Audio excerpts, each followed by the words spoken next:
Safiya Jaamac Shiro kamid ah xubnihii horseedka uu ahaa taageerayaasha xisbiga wadani munaasabada soo dhaweynta u sameeyay toddobaadkii la soo dhaafay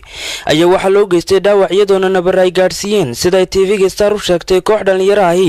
oo ka koobnay 3 ruux. Safiya Jaamac Shiro ayaa maanta shir jiraad ay ku qabtay xafiiska xisbiga wadani ee gobolka Togdheer waxa ay uga warantay telefishinka Star sida ay wax u dhaceen. Magacaygu waa Safiya Jaamac Shiro waxaan ka tirsanaa markii hore xisbiga kulmiye ee maxaafidka ah بعدين markii dambana waxaan ku biiray xisbiga wadani toddobaadkii la soo dhaafay waxa dhacday in maxay haytay leegu dilo habeen hore halkan kubadda cagta agteeda 3 nin oo abaabulan oo sita korarkan koofiyadaha leh بعدين waxay la dhaceen bakoorado markii dambana way iga yaaceen sababta marka leegu dilay waxay hayduun ku biiristaan xisbiga wadani ku biiray marka qof walba dadkiis buleeyo meesha doona ku biiri kara إن على القضية إنت دبعت له جيس من نبمها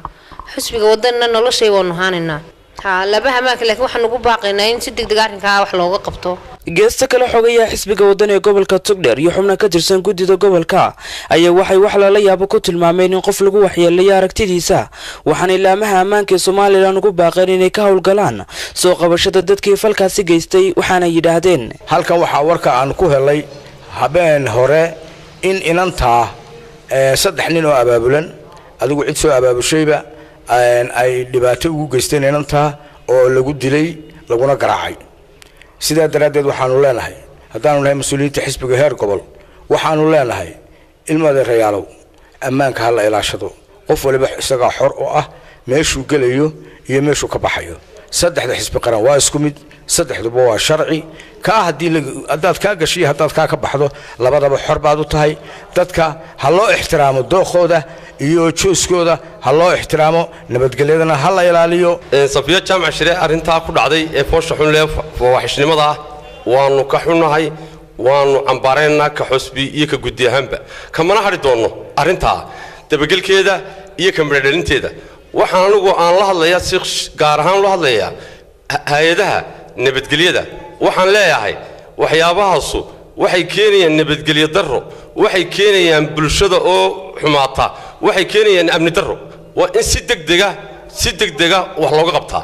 waxaan cambaaraynaa Safiya Jaamac Shiro dadka waxyeelada u geystay la soo abaabulay waxaanu leenahay xisbiyada oo laga baxayaa oo inta kan laga baxaa ka la geliya anaga habeen hore waxaan naga talaabay saraakiil aad u qaali ah oo naga baxday manaanan cayn manaanan aflagaadeen manaanan weerarin qofku jooskiisa isaga u xora marka waxaan leenahay dadka noocaas soo abaabulay weerar ku soo qaaday dadka xor iyagoo afkooda ku hadlaya ku galay xisbiga wadani waanu cambaaraynaa waxa kale aan la hadlaynaa laamaha amniga arinta wax ka qabtaan isku soo wada xori waa markii ugu horeysay fal sidan oo kale taa ka dhaco magaalada Burco waa Khalid Bakeele fogaana raga xorta Star TV Burco.